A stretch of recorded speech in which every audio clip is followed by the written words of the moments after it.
नमस्कार। आज की आपकी इस क्लास में आप सभी का स्वागत है। आज अपन जो नेक्स्ट है ना, DSP2 संस्करण पढ़ने वाले हैं। तो DSP2 संस्करण इसमें देखेंगे अपन जो इस संस्करण है, इस संस्करण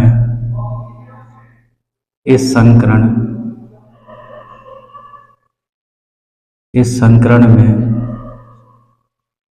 एक डी ऑर्बिटल एक डी ऑर्बिटल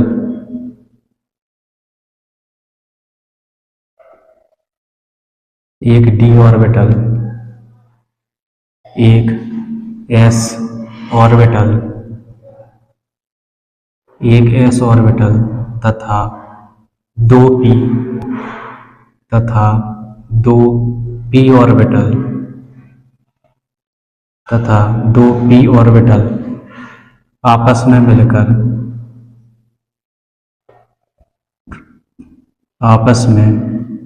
मिलकर चार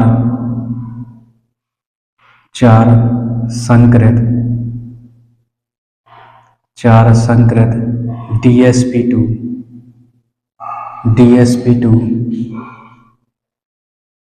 ऑर्बिटल बनाते हैं। DSP2 ऑर्बिटल बनाते हैं। DSP2 ऑर्बिटल बनाते हैं। इसलिए से यह जो संकरण है, यह संकरण DSP2 संकरण कहलाता है। इस प्रकार का जो संकरण है ये DSP2 संकरण कहलाता है। तो इसमें क्या होगा, इसमें डी कक्षक, पहले डी बनाएंगे अपन इस तरीके का।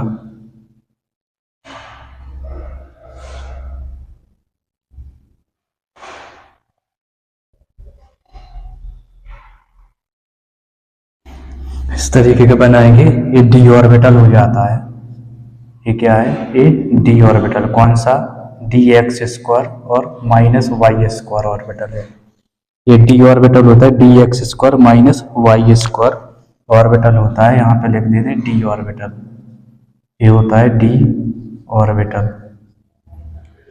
इसके बाद एस आएगा, एक एस ऑर्बिटल होता है इसमें, इस तरीके से। इसके बाद आएगा इसमें पी ऑर्बिटल, दो रहेंगे इसमें पी ऑर्बिटल, दो रहते हैं इसमें पी ऑर्बिटल, इस तरीके से। ये एक्सेस हो जाती है इनकी, ये एक्स एक्सेस है। और इसके बाद एक और ऑर्बिटल आता है, दो पी ऑर्बिटल होते हैं तो एक ऑर्बिटल और है, इस तरीके से।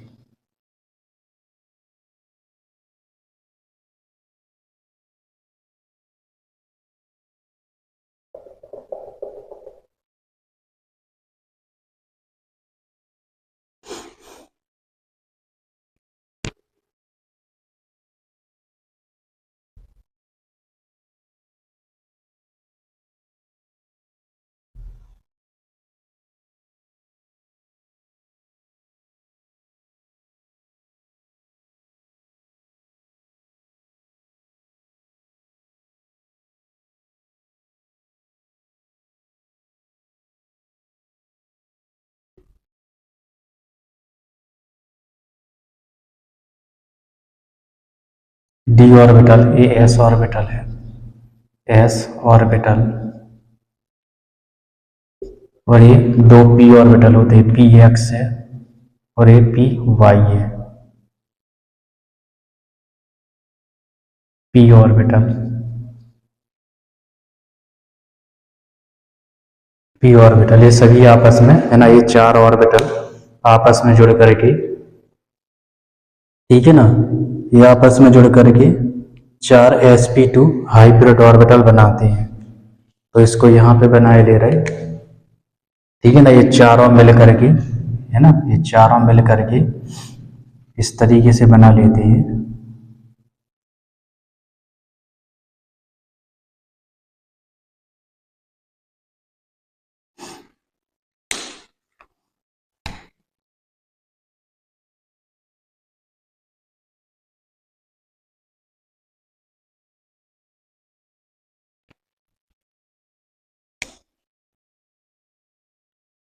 एक वर्ग समतलीय है ना संरचना बना लेते हैं।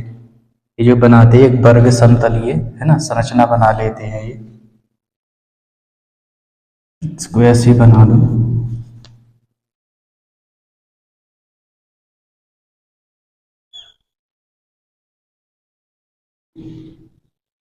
इस तरीके से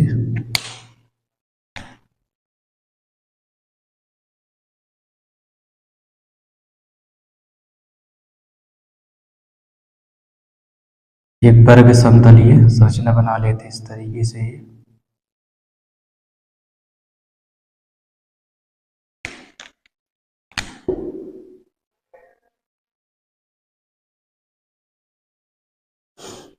फॉर DsP2 फॉर DsP2 संकरण या फॉर DsP2 ऑर्बिटल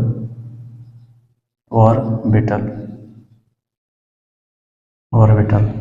तो इस तरीके से ये है ना संकरणीय हो जाता है इसमें। ठीक है ना। तो जो DsP2 है इस प्रकार का जो संकरण है वो NiCN का होल 4 नेगेटिव में ये पाया जाता है, आयन है ये। ठीक है ना। ये उपसय संयोजी यौगिक होता है। ठीक है ना। तो जब अपन पूरा चैप्टर पढ़ेंगे उपसय संयोजक का वहां पे इसका बनाना सीखेंगे।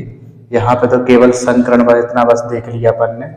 ठीक है। इस पे अपन नहीं जाएंगे, इसकी स्ट्रक्चर नहीं बनाएंगे। इनकी स्ट्रक्चर अपन बनाएंगे कहाँ पे, जब उपसय संयोजी यौगिक पढ़ेंगे पूरा चैप्टर दिया गया है इसका वहां पे बनाएंगे।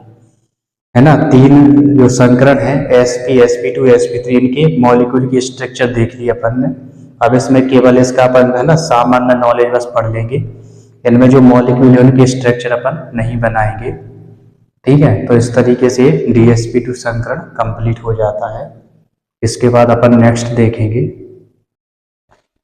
इसके बाद नेक्स्ट संकरण है sp3D संकरण। तो इस प्रकार के संकरण, इस प्रकार का संकरण, इस प्रकार के संकरण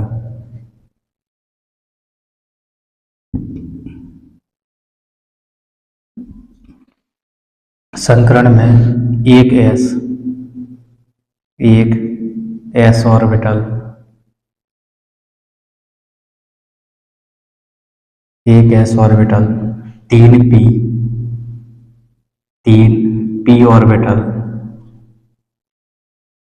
तीन p ऑर्बिटल तथा एक d ऑर्बिटल, एक d ऑर्बिटल, d ऑर्बिटल आपस में मिलकर 5D 5 sp3D 5 sp3D संकृत कक्षक बनाते हैं और इस प्रकार के संकरण को sp3D संकरण कहते हैं। इस प्रकार के जो कक्षक है ना sp3D संकरण कहते हैं।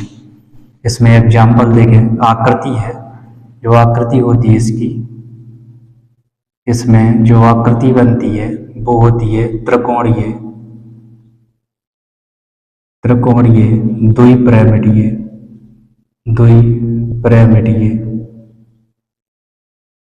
आकृति है ना, त्रिकोणीय द्विपिरामिडीय बनती है। और इसमें जो आकृति है वो वर्ग समतलीय बनती है। ठीक है ना। और इसमें चतुष्कोणीय बनती है। और इसका एग्जाम्पल हो जाएगा PCl5। एग्जाम्पल होता है इसका PCl5। ठीक है। तो इसकी आकृति देख लेते हैं अपन कैसी बनती है।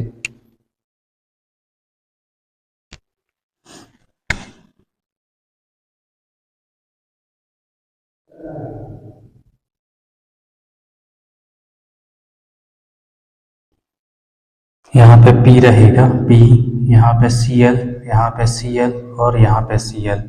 ठीक है। तो ये त्रिकोणीय रहती है। यहाँ पे ये रहेगी त्रिकोणीय,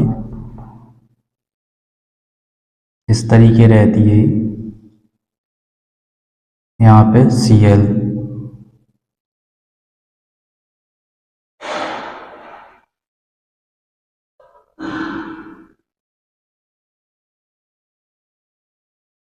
इसके बाद दो रहते हैं इसके ऊपर, एक यहाँ पे और एक इसके नीचे यहाँ पे।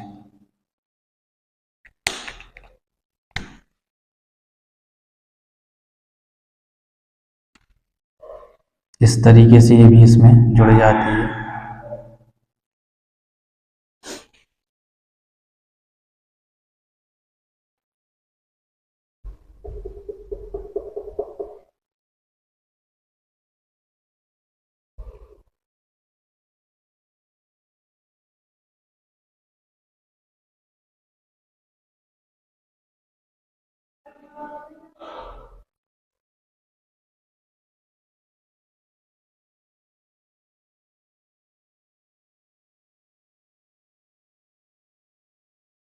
इस तरीके से है ना त्रिकोणीय द्विपिरामिडीय संरचना रहती है इसकी। ठीक है, इसके बाद है त्रिकोणीय। थोड़ा अच्छे से बनाए दे रहा है इसको।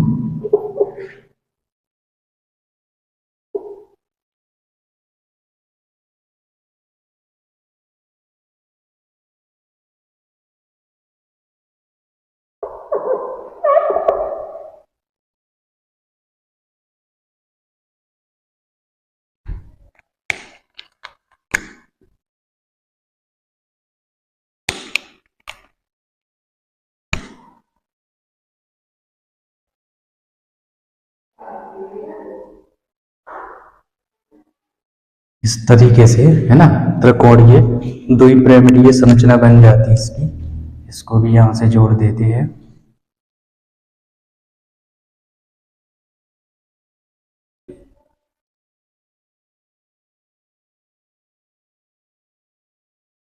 PCl5 की संरचना।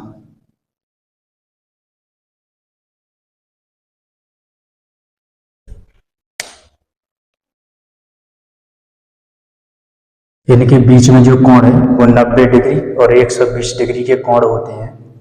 ये जब अपन पढ़ लेंगे तो इसके बाद एक पूरा अपन चार्ट देख लेंगे। उसमें आपको संकरण कौन कौन से है ना यौगिक में पाया जाता है और कौन सा इसमें कोण बनता है, और इसके अलावा है ना इसकी आकृति कैसी होती है वो भी अपन देख लेंगे पूरा एक सारणी के रूप में।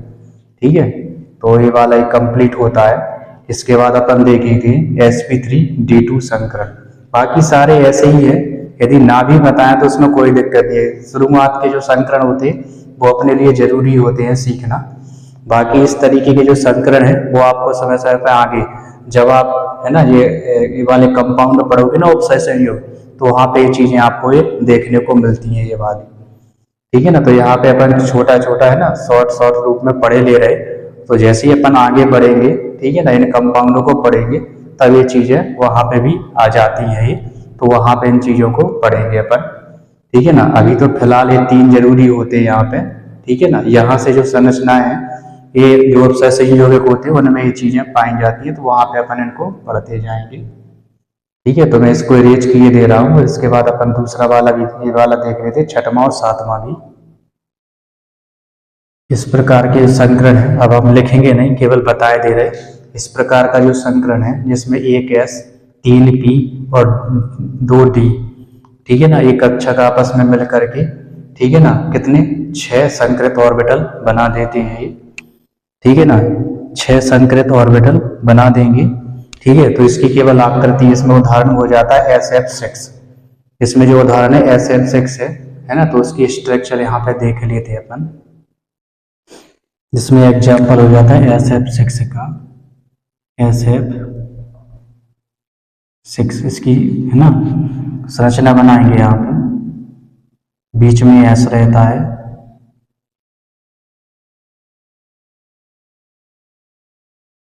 यहाँ पे F रहेगा।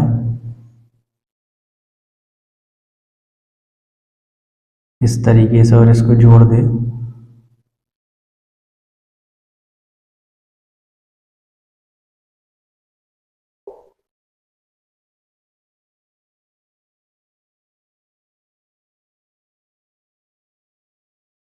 एक यहाँ पे रहता है F, इस तरीके से ऊपर नीचे। तो इस तरीके से SF6 की जो संरचना है वो बन जाती है SF6 की।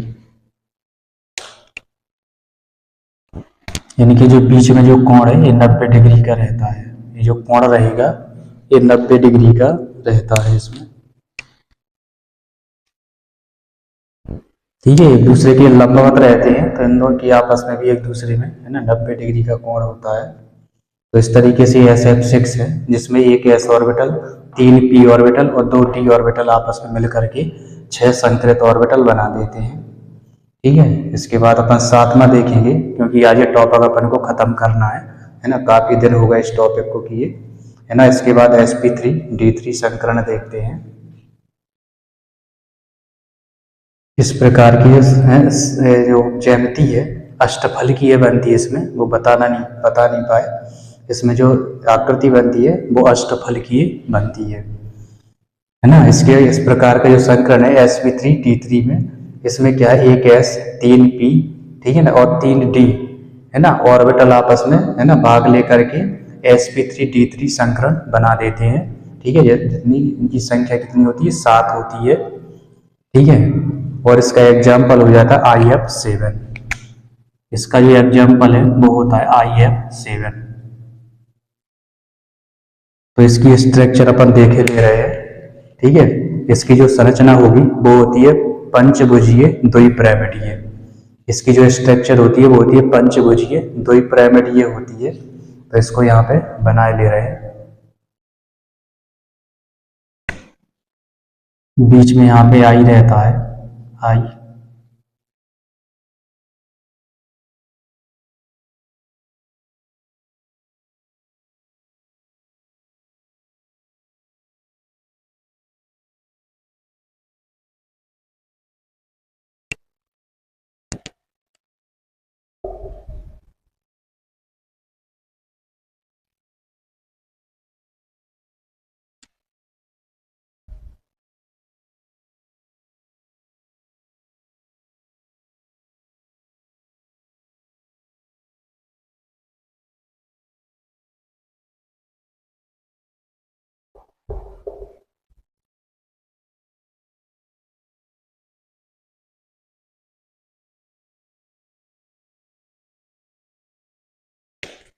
एक रहता है ऊपर इसमें यहाँ पे इस तरीके से, तो यहीं पे साइड में है लेकिन दिखेगा नहीं, इसको यहाँ पे कर दे रहे।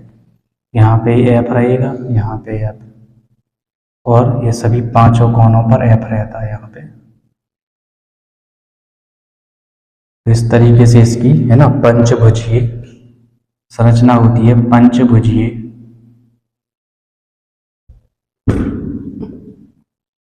द्विपिरामिडीय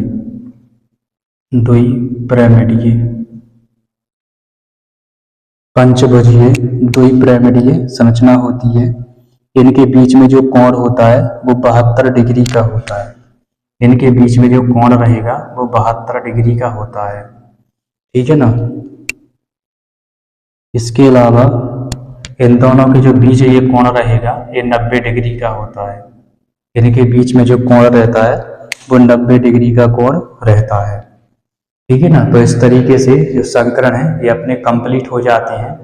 अब इसको एक है ना चार्ट के रूप में अपन पढ़ेंगे जिसमें संकरण, उसके कुछ उदाहरण, कौन सी आकृति बनती है, ठीक है ना, और है ना ये सब अपन एक चार्ट के रूप में इसको पढ़ लेंगे जो अपने काम का होता है ना। क्योंकि मॉलिक्यूल पूछा जाता है कि कौन से मॉलिक्यूल में कौन सा संकरण होता है ना, तो उसको अपन एक चार्ट के रूप में पढ़ लेंगे। ठीक है ना। तो वो अपन आज नहीं पढ़ेंगे, ठीक है, अगले नेक्स्ट वीडियो में पढ़ेंगे। ठीक है ना। और वो सब पढ़ने के बाद जो संकरण का जो टॉपिक है वो अपना खत्म हो जाता है। ठीक है ना, संकरण का टॉपिक अपना खत्म हो जाता है। और इसके बाद अपन पढ़ेंगे वेस्पर थ्योरी। ठीक है, इसके बाद अपन वेस्पर थ्योरी पढ़ेंगे। वेस्पर थ्योरी यानी कि संयुक्ता कोश इलेक्ट्रॉन युग्म प्रतिकर्षण सिद्धांत, है ना। अगले वीडियो में अपन ये पढ़ेंगे।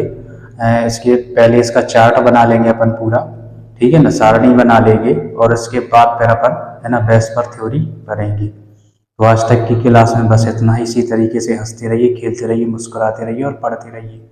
वीडियो अच्छा लगे तो अपने दोस्तों के साथ जरूर शेयर कीजिए। नमस्कार।